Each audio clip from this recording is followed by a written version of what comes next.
Welcome back to PCS maker YouTube channel. तो sorry friends, मैं बहुत दिनों से आप लोग के लिए मैं वीडियो प्रोवाइड नहीं कर रहा था, उसके लिए सॉरी। तो देखिए फ्रेंड्स, आज से हम लोग एक बुक सीरीज़ के स्टार्ट किए हैं जो आपका न्यू मार्केट में स्पीडी का बुक आया है। तो देखिए फ्रेंड्स, ये स्पीडी का बुक में ये आप बहुत सारे बुक स्पीडी का आप देखे होंगे, लेकिन ये थोड़ा सा अलग है। आपके आने वाले बिहार दरोगा, बिहार एसएससी और जो आपका बिहार पुलिस का जो री एग्ज़ाम होगा उसके लिए बहुत ज़्यादा इंपॉर्टेंट है। तो एक बार विश्वास कीजिए, क्योंकि देखिए फ्रेंड्स, ये आपका टॉपिक्स वाइड वीडियो है। मतलब कि अगर आप बायोलॉजी में कोई भी सेक्शन पढ़ रहे हैं तो उसका जो भी, जैसे में कि जीवधारियों का वर्गीकरण था, इसके बारे में पूरा डिटेल में यहाँ पे दिया हुआ है। ठीक है, जैसे में जीवाणु है, उसके बाद आपका प्रोटोजुआ है, विषाणु, तो इस सभी के बारे में डिटेल में दिया हुआ है इस टॉपिक को उठा के। तो ये बहुत इंपॉर्टेंट है फ्रेंड्स। लगभग आपको 30 या 35 पेज इसमें अप्रॉक्स दिया गया है। तो मैं फ्रेंड्स आप लोग के लिए डेली वीडियो प्रोवाइड करूँगा और एक एक्स्ट्रा फैक्ट आप लोग के लिए फिजिक्स, केमिस्ट्री या बायोलॉजी का कोई का इसमें अपलोड करूँगा। ठीक है फ्रेंड्स, तो प्लीज़ आप इस पीसीएस मेकर यूट्यूब चैनल से जुड़े रहिए। और फ्रेंड्स हाँ, अगर आप इस चैनल पर फर्स्ट टाइम देख रहे हैं तो प्लीज़ फ्रेंड्स आप इस चैनल को सब्सक्राइब कर लीजिए। मैं डेली आप लोग के लिए अपलोड करूँगा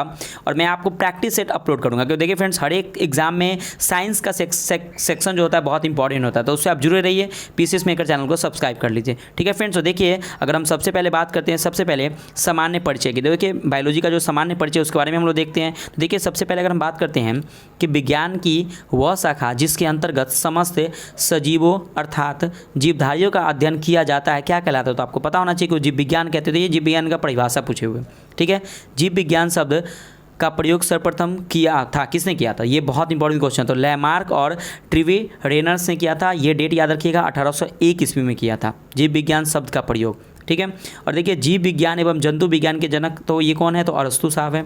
और जैव विकास को सर्वप्रथम किसने समझाया था, तो याद रखिए लैमार्क ने समझाया था। देखिए फ्रेंड्स, एक क्वेश्चन है जो आप लोगों को बहुत ज़्यादा कन्फ्यूजन होता है। पहला चिकित्सा वाला और दूसरा याद रखिएगा वनस्पति विज्ञान। तो देखिए चिकित्सा शास्त्र के जो जनक है वो हिप्पोक्रेटस है। ठीक है, और वनस्पति विज्ञान के जनक कौन है, तो थियोफ्रेस्टस है। मैं दोनों को इंक्लूड करके बता रहा हूँ ताकि आपको याद रहे। चिकित्सा के हिप्पोक्रेटस और वनस्पति के क्या है, तो थियोफ्रेस्टस है। इसको 2-3 बार आप बोलिए, आपको याद हो जाएगा। और फ्रेंड्स मेरे साथ बोलिए ताकि आपका भी रिविजन हो जाए। ठीक है, और जैव विकास को सर्वप्रथम समझाया किसने, तो लैमार्क ने समझाया था। ठीक है, आपको पता होना चाहिए कि भारत में चिकित्सा के जनक कौन है, तो आपको मतलब चरक है। ठीक है, आगे है कि भारत में शल्य चिकित्सा के जनक, देखिएगा वो चिकित्सा और ये शल्य सुश्रुत जो हैं वो क्या थे, तो शल्य चिकित्सा के जनक थे। ठीक है, और भारत में अगर चिकित्सा का जनक पूछे तो बताइएगा किसका, तो चरक को बताइएगा। ठीक है, देखिए मानव का विकास, इतिहास, परंपराओं से संबंधित विषय क्या कहलाता है, तो एंथ्रोपोलॉजी कहलाता है। ठीक है, और देखिए हिस्टोरिया एनिमिलिज्म पुस्तक ये अरस्तु, देखिए अरस्तु ने लिखा था। और हिस्टोरिया प्लांटेनम पुस्तक है, ये किसने लिखा था, तो थियोफ्रेस्टस ने लिखा था। याद रखिए ये बहुत इंपॉर्टेंट है। ये देखिए फ्रेंड्स, आप एनालिसिस अगर इसको पढ़े होंगे तो एनालिसिस कर रहे होंगे, देखिए कितना इंपॉर्टेंट है पॉइंट। आपको हर एक एग्जाम में ना इससे क्वेश्चन, आपको एक क्वेश्चन देखने को मिल जाता है। ठीक है, तो आप जरूर देखिए। अब नेक्स्ट टॉपिक आपका है जीवधारियों का वर्गीकरण। तो देखिए सबसे पहले कि जीवों को आधुनिक वर्गीकरण या वर्गीकी का पिता किसे कहा जाता है, तो बहुत इंपॉर्टेंट है, कैरलस लिनियस को कहा जाता है। ठीक है, और जीवों के जो नामांकन का जो द्विनाम पद्धति जो दिया था ना, वो कैरलस लिनियस ने दिया था। डेट याद रखिए कब, तो 1753 के 1753 में दिया था। ठीक है, अगला देखिए। अब देखिए कितना इंपॉर्टेंट पॉइंट है कि 5 जगत वर्गीकरण पद्धति को प्रस्तुत किसने किया था, तो रॉबर्ट एच विटेगर ने किया था। याद रखिएगा 5 जो जगत जो वर्गीकरण दिया था किसने, एच विटेगर ने दिया था। याद रखिए 1969 में। तो देखिए फ्रेंड्स 1969 से कुछ आपको याद रहो, इसरो का स्थापना, इंडियन स्पेस रिसर्च ऑर्गेनाइजेशन, स्थापना 1969 में हुआ था। ये आप लोग थोड़ा सा रिलेट करके याद रखिए। देखिए फ्रेंड्स डेट ना हम लोग को बहुत ज़्यादा कन्फ्यूजन होता है, तो कोशिश कीजिए कि किसी भी चीज़ से डेट को ना रिलेट करके याद रखें, वैसे आपको याद रहेगा। ठीक है, अब देखिए ये भी क्वेश्चन कि समस्त जीवों को 5 जगत में बताया कि एच विटेगर ने बांटा था, लेकिन कौन कौन था, मोनेरा, प्रोटिस्टा, कवक, पादप एवं जंतु। तो ये क्रम में सजाने को देता है। ठीक है, तो ये भी आप लोग याद रखिएगा। नेक्स्ट है क्या कि सभी प्रोकैरियोटिक जीव सम्मिलित किए जाते हैं, तो मोनेरा जगत में। ये भी बहुत इंपॉर्टेंट। देखिए फ्रेंड्स, एक होता है प्रोकैरियोटिक जीव और एक होता है यूकैरियोटिक जीव। तो देखिए प्रोकैरियोटिक जीव होता है ना जो बहुत पुराने किस्म के जीव होते हैं, और यूकैरियोटिक जो होते हैं वो नए, मतलब बोलते हैं न्यू वर्जन, वही उस टाइप के जीव होते हैं। ठीक है, याद रखिए। नेक्स्ट है क्या कि मोनेरा जगत के सदस्य कौन है, तो जीवाणु है, नीलहरी शैवाल है और साइनोबैक्टीरिया। तो एग्जाम में देखिए फ्रेंड्स, अब पहले वाला एग्जाम नहीं है कि आप वन लाइनर एग्जाम में दिए और आप आ गए। आप एग्जाम का लेवल थोड़ा सा वास्ट कर दिया फ्रेंड्स। ठीक है, तो प्लीज़ आप थोड़ा सा डीपली में पढ़िए, क्योंकि ये सबसे क्वेश्चन ना कन्फ्यूजन करता है। अब देखिए मोनेरा जगत के सदस्य कौन है, तो देखिए जीवाणु है, नीलहरी शैवाल है, साइनोबैक्टीरिया। तो क्वेश्चन आता है कि इनमें से कौन मोनेरा जगत के सदस्य नहीं है। तो क्वेश्चन यहाँ पे हम लोग फंस जाते हैं। तो प्लीज़ देखिए फ्रेंड्स, ये आप बहुत अच्छा बुक है, मैं एनालिसिस किया हूँ तभी मैं इस बुक को परचेज़ किया हूँ, और आप लोग के लिए थोड़ा थोड़ा पढ़िए लेकिन अच्छे से पढ़िए, ठीक है। जब तक आपका एग्जाम जो 17 दिसंबर जो आपका बिहार एसआई का डेट आया है और अप्रॉक्स 1 मंथ में आपका बिहार पुलिस का एग्जाम हो जाएगा, तो प्लीज़ आप इसके लिए बहुत ज़्यादा इंपॉर्टेंट था, जरूर देखिएगा, ठीक है। अब देखिए, प्रोकैरियोटिक जीवों में नहीं होता, तो याद रखिएगा केंद्रक नहीं होता है, और यूकैरियोटिक जीव में ना केंद्रक पाया जाता है। तो ये इसमें सबसे बड़ा डिफरेंट है, याद रखिएगा, क्योंकि ये प्रोकैरियोटिक पुराना जीव होता है, ठीक है। एक कोशिकीय यूकैरियोटिक जीव सम्मिलित किए जाते हैं तो प्रोटिस्टा जगत में, ठीक है। ये भी पीएससी क्वेश्चन याद रखिएगा।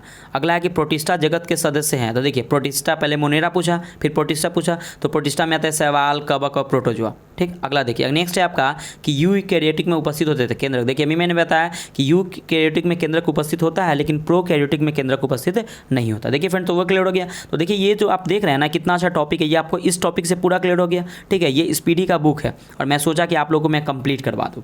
अब देखिए, अब जीवाणु से रिलेटेड देखिए कितना इंपॉर्टेंट पॉइंट है। आपको पता होना है कि जीवाणु को खोज लीवेनहॉक ने किया था 1613 यानी कि 1683 में किया था, और जीवाणु विज्ञान का पिता ही इन्हें कहा था, लीवेनहॉक को कहा था, ठीक है। और जीवाणु नाम किसने दिया था, याद रखिएगा, एरेनबर्ग ने दिया था 1829 में। ये इंपॉर्टेंट है, देखिए जीवाणु खोज अलग है और इनका नाम अलग दिया था, एरेनबर्ग ने दिया था।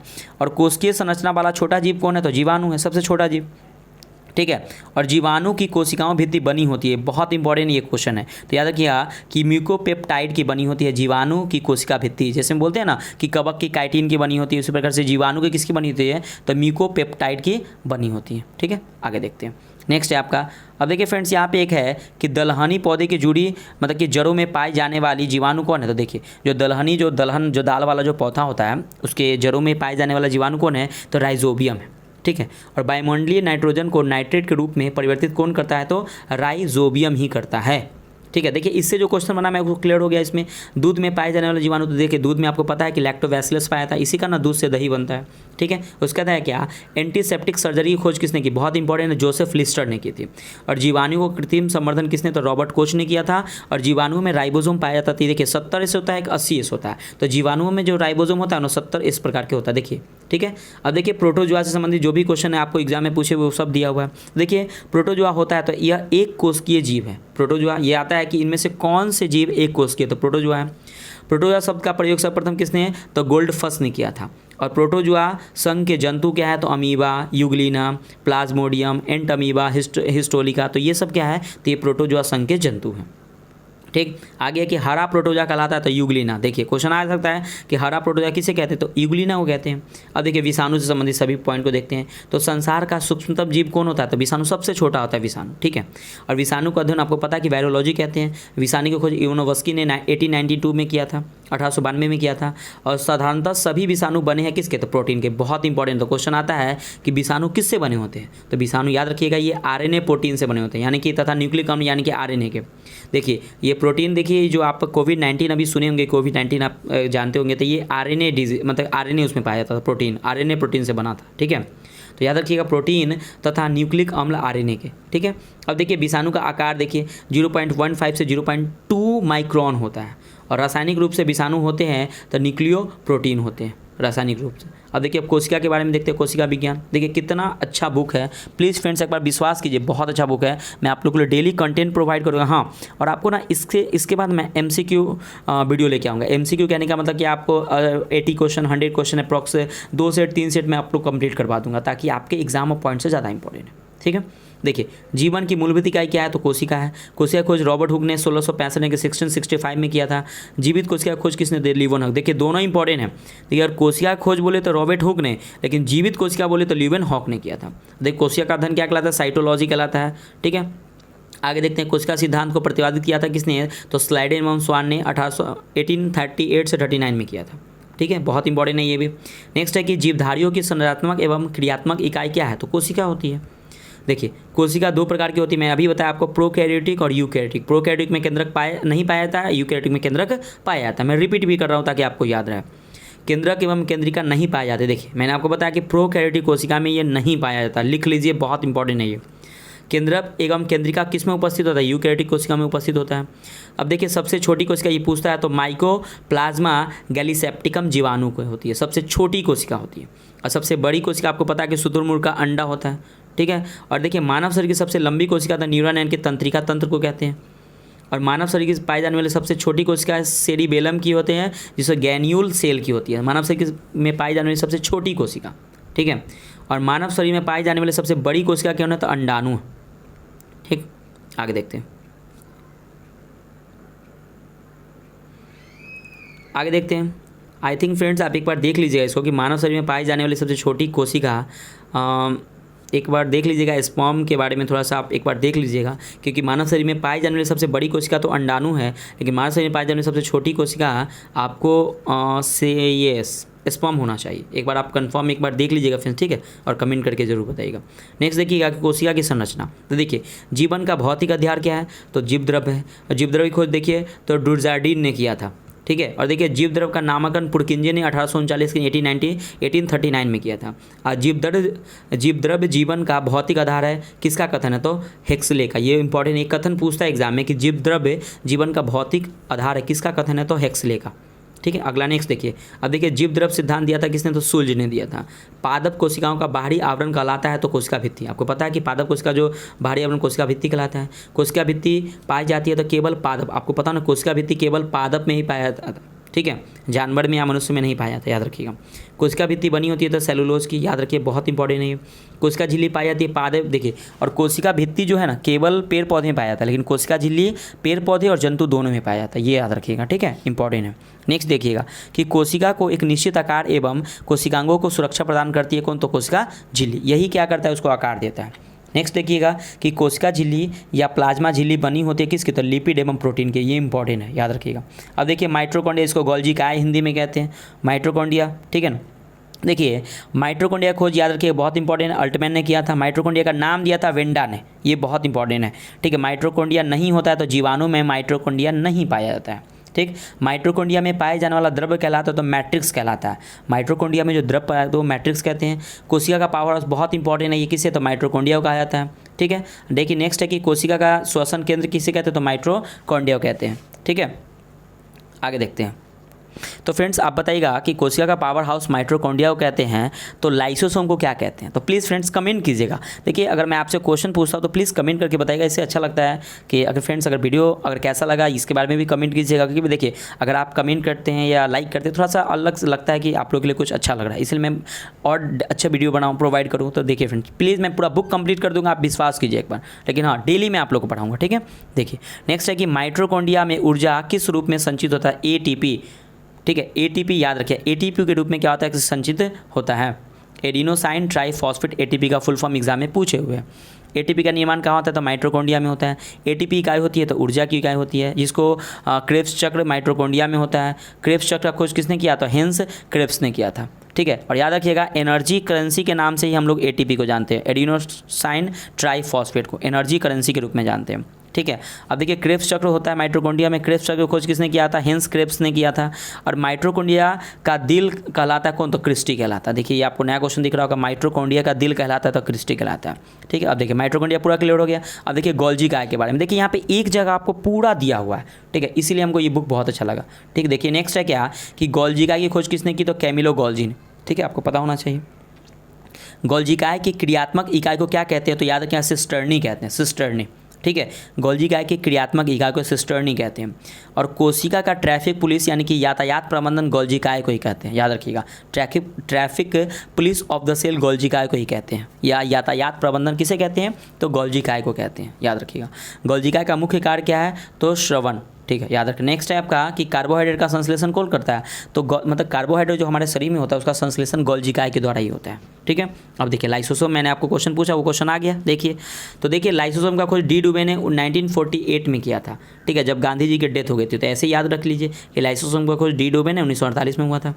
लाइसोसोम एक प्रकार का क्या होता है, लाइसोसोम एक प्रकार का एंजाइम होता है, ठीक है। और लाइसोसोम का मुख्य कार्य क्या है, तो बाह्य पदार्थों का भक्षण एवं पाचन करना। जो बाह्य पदार्थ है ना जो आता है उसको भक्षण करना एवं पाचन करना। देखिए आत्महत्या की थैली लाइसोसोम, आप कमेंट किए होंगे तो देखिए आत्महत्या की थैली एक बार और कमेंट कर दिए। कमेंट करने से ना, लिखने से फ्रेंड्स आपको याद होता है, ठीक है। और देखिए आत्महत्या की थैली तो लाइसोसोम कहते हैं। देखिए कोशिका का एटम बम कौन कहलाता है, तो लाइसोसोम को कहते हैं, तो ये भी आप लोग याद रखिएगा, एटम बम, ठीक है। अब देखिए राइबोसोम, तो ये कितना इंपॉर्टेंट है। राइबोसोम की खोज पैलेट ने 1953 में किया था, ठीक है, पैलेट ने किया था। और राइबोसोम बने होते हैं आरएनए एवं प्रोटीन के बने होते हैं, याद रखिएगा, ठीक है, बहुत इंपॉर्टेंट है। और राइबोसोम का निर्माण केंद्रिका द्वारा होता है। राइबोसोम दो प्रकार के, अभी मैंने ऊपर बताया था कि 70S राइबोसोम और 80S राइबोसोम होते हैं। तो फ्रेंड्स आप कमेंट कीजिए, अगर आप ऊपर अच्छे से वीडियो देखे होंगे तो 70S राइबोसोम किस में पाया जाता है, मैं भी आपको बताया था, प्लीज़ कमेंट करके बताइएगा। देखिए यहाँ पे है, प्रोकैरियोटिक में पाए जाते हैं 70S और यूकैरियोटिक में पाया जाता है 80S। मैं आपको बताया था कि प्रोकैरियोटिक में पाया जाता है 70S और यूकैरियोटिक में 80S पाया जाता है, ठीक है। प्रोटीन का संश्लेषण होता है तो राइबोसोम में होता है। प्रोटीन का संश्लेषण कहाँ होता है, राइबोसोम में होता है। प्रोटीन की फैक्ट्री देखिए किसे कहते हैं, तो राइबोसोम को कहते हैं। अब देखिए लवक के बारे में, अब देखिए लवक यानी कि प्लास्टिड देखते हैं। तो लवक किस में, आपको पता है कि लवक तो पादप में पाया जाता है। लवक 3 प्रकार के होते हैं। अवर्णी लवक होते हैं जिसको ल्यूकोप्लास्ट कहते हैं, वर्णी लवक होते हैं इसको क्रोमोप्लास्ट कहते हैं, जो हरित लवक होते हैं इसको क्लोरोप्लास्ट कहते हैं। देखिए फ्रेंड्स, एक क्वेश्चन था कि जो हमारा जब फोटोसिंथेसिस जब होता है, प्रकाश संश्लेषण की जब क्रिया होता है, तो उसमें याद रखिएगा लाल और नीला रंग को पौधा क्या करता है, अवशोषित करता है, और हरा रंग को परावर्तित करता है। इसीलिए हमारे पत्ता का जो रंग होता है वो हरा होता है, ठीक है। तो ये बीपीएससी में क्वेश्चन पूछे हुए था, ठीक है फ्रेंड्स, ठीक है फ्रेंड्स। तो याद रखिएगा कि जो हरा जो रंग है उसको क्या करता है, मतलब कि रिटर्न भेज देता है, याद रखिएगा। ये क्वेश्चन आपका बीपीएससी का था, ठीक है। और हरित लवक क्लोरोप्लास्ट हो गया। अगला नेक्स्ट देखते हैं आपका कि अवर्णी लवक मुख्यतः पाए जाते हैं, तो जड़ों की कोशिकाओं में अवर्णी लवक पाए जाते हैं। फूलों और बीजों का आकर्षक रंग प्रदान करता है कौन, तो क्रोमोप्लास्ट करता है, ठीक है। नेक्स्ट है क्या कि पौधे के पत्तियों का रंग हरा होता है, तो हरित लवक यानी क्लोरोप्लास्ट के कारण, ठीक है ना। तो फ्रेंड्स बताइएगा कि क्लोरो मतलब कि हरित लवक जो होता है इसमें क्या पाया जाता है, मैग्नीशियम, आयरन, सल्फर, क्या पाया जाता है, तो कमेंट करके आप बताइएगा, ठीक है। उसके बाद मैं कमेंट करूंगा। पत्तियों का रंग पीला होता है तो कैरोटीन के निर्माण के कारण। देखिए तो अगर एक क्वेश्चन आता है कि पत्तियों का रंग पीला तो कैरोटीन के कारण होता है, लेकिन गाजर का भी जो रंग होता है ना पीला, वो कैरोटीन का, याद रखिए, एक कैरोटीन होता है और एक कीराटीन होता है, कन्फ्यूज़न मत खाइएगा। देखो कैरोटीन जो होता है ना वो गाजर में मतलब कि पत्ती का रंग पीला करने के लिए कैरोटीन का निर्माण के कारण होता है। लेकिन अगर हमारा जो नाखून हो गया, बाल हो गया, चाहे गाय का खुर हो गया, जो सींग हो गया, वो सब जो होता है वो कीराटीन के कारण क्या होता है, कीराटीन प्रोटीन उसमें पाए जाते हैं, ठीक है। तो ये बहुत ही, कैरोटीन और कीराटीन में कन्फ्यूज़न मत खाइएगा। पहले हम बोलते कीराटीन बोलते हैं इसको, और कहीं कहीं कैरोटीन लिखा हुआ है तो ध्यान कीराटीन बोलते हैं, ध्यान रखिएगा, ठीक है। नेक्स्ट है कि पर्णहरित क्लोरोफिल में उपस्थित मुख्य धातु है। तो देखिए मैंने आपसे क्वेश्चन पूछा, इसका आंसर यहाँ पे देखिए कितना अच्छा ये मैग्नीशियम, जो आप क्वेश्चन आप मन में आपको क्रिएट होगा, ये सभी पॉइंट इसमें दिया हुआ है। प्रकाश संश्लेषण में सहायता करता है कौन, तो हरित लवक क्लोरोप्लास्ट करता है, आपको पता होना चाहिए। कोशिका का रसोई घर किसे कहा था, तो हरित लवक को ही कहते हैं, ठीक है। अब देखिए, अब यहाँ पे देखिए, अब लिखा हुआ है कि टमाटर में लाल रंग का कारण क्या है, तो बहुत इंपॉर्टेंट है, लाइकोपीन के कारण। हल्दी में पीला रंग होता है, जेंथोफिल के कारण होता है, याद रखिएगा। टमाटर में लाइकोपीन, हल्दी में पीला रंग जेंथोफिल, पपीता में पीला रंग क्या हो जाएगा, तो कैरिका जैंथीन, ठीक है। पपीता में पीला रंग क्या होता है, कैरिका जैंथीन। 2-3 बार बोलिए, पढ़िए, यह देखिए बहुत तब याद होगा। सेब में लाल हो जाएगा, एंथोसाइनिन हो जाएगा, ठीक है। नेक्स्ट है आपका कि मिर्च में लाल रंग होता है, कैप्सिथीन, और गाजर का वर्णक होता है कैरोटीन, मैं अभी आपको बताया, ठीक है। आगे नेक्स्ट है देखिए कि अब देखिए केंद्रक है, राजधानी एवं तारकाएं है, इसके बारे में देखते हैं। अब ये केंद्रक न्यूक्लियस की खोज किसने, तो रॉबर्ट ब्राउन ने 1831 यानी कि 1831 में किया था, ठीक है। नेक्स्ट है आपका कि कोशिका प्रबंधन का कार्य करता है कौन, तो केंद्रक कार्य करता है। कोशिका दिमाग क्या कहलाता है, केंद्रक को कहते हैं कोशिका दिमाग। केंद्रक का मुख्य भाग होता है तो क्रोमैटिन होता है। केंद्रक का मुख्य भाग एक धागे का नुमा संरचना होता है, ठीक है, धागानुमा संरचना होता है। क्रोमैटिन बना होता है प्रोटीन, हिस्टोन एवं डीएनए का। बहुत इंपॉर्टेंट क्वेश्चन है कि क्रोमैटिन किससे बना होता है, तो प्रोटीन, हिस्टोन एवं डीएनए का बना होता है। कोशिका का निर्जीव रचना है तो रसधानी, ठीक है, रसधानी पाया जाता है तो पादप कोशिका में। तारकाय यानी कि सेंट्रोसोम की खोज किसने की, तो बोवेरी ने की थी तारकाय की खोज। और तारकाय पाया जाता है तो केवल जंतु कोशिका में पाया जाता है, ठीक है। कोशिका विभाजन देखते हैं तो केंद्रक विभाजन की क्रिया कहलाती है क्या, तो कैरियोकाइनेसिस कहलाता है। केंद्रक विभाजन की क्रिया क्या कहलाती है, तो देखिए कैरियोकाइनेसिस कहलाती है। नेक्स्ट है आपका कि समसूत्री विभाजन या मिटोसिस क्या होता है, तो ये कायिक कोशिकाओं में पाया जाता है। समसूत्री विभाजन किस में होता है, तो कायिक कोशिकाओं में होता है। अर्धसूत्री विभाजन किस में होता है, तो लैंगिक जनन कोशिकाओं में होता है, ठीक है। और अर्धसूत्री विभाजन होता है तो जीवाणुओं में, ठीक है।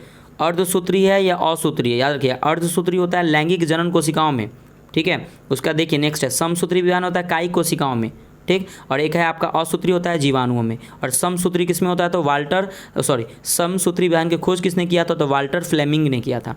और अर्धसूत्री विभाजन की खोज किसने किया था, फार्मर व मूरे ने किया था। देखिए कितना कन्फ्यूजन है, सभी एक जगह आपको दिया हुआ है, ठीक है। और फ्रेंड्स हाँ, आप नीचे दिए गए डिस्क्रिप्शन में मेरा टेलीग्राम का लिंक है, तो फ्रेंड्स आप उससे ज्वाइन हो जाए। जो भी अगर लेटेस्ट इन्फॉर्मेशन एग्जाम ओरिएंटेड या कोई भी फैक्ट है चाहे करंट अफेयर में आपको सबसे पहले पीसीएस मेकर पे अपलोड करता हूँ। तो प्लीज़ आप उससे जुड़ के हमेशा एक्टिव रहिए। और हाँ, इसका पीडीएफ चाहिए तो टेलीग्राम से जुड़ के आप पीडीएफ इसको ले सकते हैं फ्रेंड्स, मैं आपको पीडीएफ प्रोवाइड करूँगा, ठीक है। चलिए, लेकिन हाँ, वीडियो देखने से ना आपको याद होगा कि एक्स्ट्रा फैक्ट जो आता है मैं फ्रेंड्स मैं उसको भी बता देता हूँ, तो वो वीडियो आप लोगों के लिए बहुत ज़्यादा इंपॉर्टेंट होता है, ठीक है। अब देखिए जैव विकास के बारे में देखते हैं। तो प्राकृतिक वर्ण का सिद्धांत किसने? डार्विन ने दिया था, बहुत इंपॉर्टेंट है। उत्परिवर्तन का सिद्धांत ह्यूगो डी ब्रीज ने दिया था। और नेचुरल सिलेक्शन प्राकृतिक चयन का सिद्धांत दिया था डार्विन ने। देखिए प्राकृतिक वर्ण का सिद्धांत डार्विन ने, देखिए उसी को इंग्लिश में कर दिया कि नेचुरल सिलेक्शन, ठीक है। नेचुरल सिलेक्शन प्राकृतिक चयन का सिद्धांत किसने दिया था? तो डार्विन ने। विकास के सिद्धांत का प्रतिवादी किसने किया था? डार्विन ने। तो कितना इंपॉर्टेंट है डार्विन आपके लिए, देखिए एक जगह आपको सभी दिया हुआ है। अनुवांशिकी देखते हैं, आपको पता होना चाहिए कि अनुवांशिकी के पिता या जनक आया था ग्रेगरी जॉन मेंडल को, जो मटर के पौधे पे आपने इन्होंने परीक्षण किया था, पता होना चाहिए। अनुवांशिक संबंधित प्रयोग के लिए मेंडल ने किस पौधे का देखिए चुनाव किया था? मटर के पौधे का चुनाव किया था, मैंने बताया अभी आपको। और अनुवांशिकता के विज्ञान को अनुवांशिकी कहा था किसने? तो डब्ल्यू वाटसन ने। देखिए बहुत कन्फ्यूजन है, ठीक है। अनुवांशिकता के विज्ञान को अनुवांशिकी कहा था किसने? तो डब्ल्यू वाटसन ने कहा था। जेनेटिक्स शब्द का सर्वप्रथम प्रयोग किया था किसने? तो डब्ल्यू वाटसन ने 1905 में, ठीक है। देखिए अनुवांशिकी उत्परिवर्तन होता है तो क्रोमोजोम में होता है। आपको पता होना चाहिए कि मनुष्य में कितने क्रोमोजोम हैं, कमेंट करके बताइए, ठीक है। क्रोमोजोम की संख्या कितनी है? अनुवांशिकता की मूल इकाई क्या है? तो जीन है। जीन शब्द का प्रयोग सर्वप्रथम किया था किसने? तो मतलब क्या विल्हेल्म जोहानसन ने 1909 में किया था, ठीक है। जीन अवस्थित होते हैं तो गुणसूत्रों में, ठीक है। और एक जीन एक एंजाइम सिद्धांत का प्रतिपादन किसने किया था? तो विडल एवं टैटम ने किया था, ठीक है। नेक्स्ट है आपका कि गैमीट की शुद्धता का नियम का प्रतिपादन किसने किया था? तो मेंडल ने, याद रखिएगा। ग्रेगर जॉन मेंडल जो अनुवांशिकी के पिता कहा था, उन्होंने गैमीट की शुद्धता का भी नियम का प्रतिपादन किया था, मेंडल ने। जीवन की उत्पत्ति हुई थी तो प्री कैम्ब्रियन काल में, बहुत इंपॉर्टेंट एक क्वेश्चन पूछे हुए कि जीवन की उत्पत्ति किस काल में हुई थी? तो प्री कैम्ब्रियन काल में हुई थी। गुणसूत्र के बारे में देखते हैं, क्रोमोसोम। देखिए अनुवांशिक गुणों का वाहक होता है गुणसूत्र। गुणसूत्र या क्रोमोसोम की खोज किसने की थी? स्ट्रॉसबर्गर ने 1875 में किया था, ठीक है। नेक्स्ट देखिए क्रोमोसोम गुणसूत्र शब्द का नामकरण या सर्वप्रथम प्रयोग किया था वाल्डियर ने 1888 में किया था, 1888 में किया था, ये भी इंपॉर्टेंट है। नेक्स्ट है गुणसूत्रों का निर्माण होता है तो कहाँ होता है? तो क्रोमैटिन नामक पदार्थ से होता है गुणसूत्रों का निर्माण, ठीक है, निर्माण होता है। मनुष्यों तथा जंतुओं में लिंग निर्धारण होता है तो गुणसूत्रों के द्वारा, ठीक। और मनुष्य में गुणसूत्र की संख्या मैंने अभी बताया आपको कि 23 जोड़ी, अर्थात देखिए यहाँ पे 23 जोड़ी होती है, ठीक है, यानी अर्थात 44 नहीं होते, यहाँ पे 46 होगा फ्रेंड्स, ठीक है, याद रखिएगा, ठीक है। 23 जोड़ी होती है यानी कि 46, यहाँ पे 44 गलत है, 46 होगा, ध्यान रखिएगा। लिंग गुणसूत्र कहलाता है तो 23वां जोड़ा कहलाता है लिंग गुणसूत्र, जिसको सेक्स क्रोमोसोम कहते हैं, 23वां होता है। देखिए पुरुष व स्त्री जीन संगठन होता है। देखिए पुरुष में फ्रेंड्स ना XY पाया जाता है, ठीक है, और जो महिला जो होती है, स्त्री जो होती है, उसमें XX पाया जाता है, ठीक है। पुरुष में 23वां जोड़ा जो गुणसूत्र होता है XY होता है और महिला में 23वां जोड़ा गुणसूत्र। देखिए क्वेश्चन अगर घुमाना होगा तो घुमा सकता है कि पुरुष में 23वां जोड़ा गुणसूत्र होता है क्या? तो XX XY, तो XY होता है, याद रखिएगा। इसको ना सेक्स क्रोमोसोम कहते हैं। और महिला में 23वां जोड़ा गुणसूत्र होता है XX होता है। मानव में बच्चे का लिंग निर्धारण आपको पता होना चाहिए कि पिता का गुणसूत्र होता है, यानी कि XY से द्वारा होता है। एक लड़का अपने पिता से विरासत में गुणसूत्र प्राप्त करता है, देखिए 22Y, ठीक है। आगे देखते हैं अगला, देखिए आपका कि न्यूक्लिक अम्ल क्या होता है। देखिए न्यूक्लिक अम्ल की खोज जर्मन वैज्ञानिक फ्रेडरिक मिशर ने 1869 में किया था, ठीक है, न्यूक्लिक अम्ल की खोज किया था। नेक्स्ट देखते हैं क्या कि न्यूक्लिक अम्ल का निर्माण होता है तो न्यूक्लियोटाइड में से होता है। 2 न्यूक्लिक अम्ल है, RNA और DNA है, ठीक है। RNA का पूर्व नाम राइबो न्यूक्लिक एसिड, क्वेश्चन पूछे हुए हैं। देखिए एक क्वेश्चन आया था BPSC क्वेश्चन में कि mRNA का फुल फॉर्म बताइए, mRNA का फुल फॉर्म क्या होता है? तो देखिए M से होता है मैसेंजर, याद रखिएगा, और राइबो न्यूक्लिक एसिड, तो messenger ribo nucleic acid, confusion मत होइएगा, याद रखिए, बहुत इंपॉर्टेंट क्वेश्चन है, BBI में बता रहा हूँ। mRNA का फुल फॉर्म होता है मैसेंजर राइबो न्यूक्लिक एसिड होता है। DNA देखिए डीऑक्सी राइबो न्यूक्लिक एसिड होता है। DNA का डबल हेलिक्स मॉडल दिया था किसने? वाटसन एवं किक, बहुत इंपॉर्टेंट है, 1953 में दिया था। और वाटसन एवं किक का नोबेल पुरस्कार दिया गया था 1962 में। DNA संश्लेषण का प्रतिपादन किसने किया था? कार्ल वर्ग ने किया था। DNA होता है एक आनुवांशिक पदार्थ होता है DNA, ठीक है। DNA का मुख्य कार्य क्या है? तो प्रोटीन संश्लेषण करना, प्रोटीन संश्लेषण को नियंत्रित करना तथा आनुवांशिक क्रियाओं का संचालन करना DNA का मुख्य कार्य होता है। अब देखिए फ्रेंड्स यहाँ पे मैं आप लोगों के लिए जैसे ही आपका एक बायोलॉजी का सेगमेंट होगा तो मैं आपको आविष्कार जो एक्स्ट्रा फैक्ट होगा मैं आप लोगों के लिए वीडियो अपलोड करूँगा, ठीक, मतलब उसमें एक इंक्लूड करूँगा। तो देखिए आविष्कार और आविष्कारक ये एग्जाम में आता है। देखिए अगर बात करें क्वांटम सिद्धांत के आविष्कार कौन है तो मैक्स प्लैंक है। उसका देखिए कैलकुलेटर का खोज किसने किया, बी पास्कल ने किया था। क्लोरोफॉर्म का किसने किया था, जेम्स हैरिसन ने किया था। ठीक है, टेलीग्राफ का खोज किसने किया था, मार्कोनी किया था। टेलीविज़न का जेल वेयर्ड ने किया था। टेलीफोन का ग्राम बेल ने किया था। टेलीस्कोप का खोज किसने किया था, गैलीलियो ने किया था। ये बहुत इंपॉर्टेंट है। ट्रांजिस्टर का खोज विलियम साल्क ने किया था। डायनेमो का खोज किया माइकल फैराडे ने। ठीक है, और पेनिसिलिन का खोज किया था ए फ्लेमिंग ने किया था। परमाणु बम का याद रखिएगा ऑटो हॉर्न ने किए थे। रेडियो एक्टिविटी का हेनरी बैकुरल ने। रेडियम का खोज मैडम क्यूरी ने।